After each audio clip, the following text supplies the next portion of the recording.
కార్యకర్తల గుండెలలో, పేదవాడి గుండెలలో ప్రభవించిన party Telugu Desam party.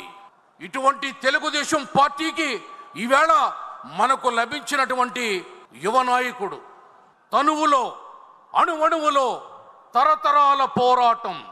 అర్జునుడి చేతిలో గాంధీవం లోకేష్, పరమశివుడి చేతిలో పాశుపతాస్త్రం లోకేష్, శ్రీకృష్ణుడి చేతిలో సుదర్శన చక్రం లోకేష్.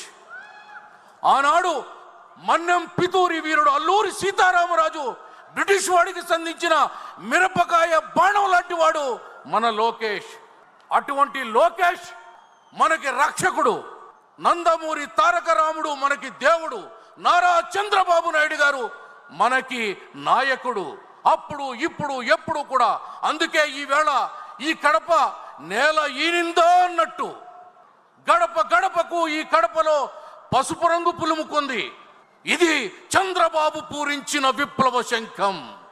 అది రాజకీయ కుతంత్రాలకే చరమాంకం. పోటెత్తిన జనశక్తుల సమరాంగం. ఇక చావైన బ్రతుకైన జంకం జంకం అంటూ ప్రతి తెలుగుదేశం పార్టీ కార్యకర్త నినదించారు. 5 ఏళ్ల అరాచకాన్ని అణిచివేశారు.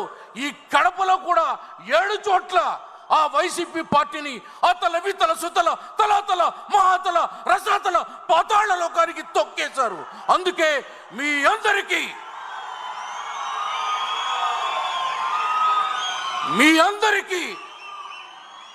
శిరస్సు వంచి శతసహస్ర కోటి సాష్టాంగ నమస్సువర్ణ సుమాంజలి సమర్పించుకుంటూ ఒక్కసారి చెప్పండి, తెలుగుదేశం.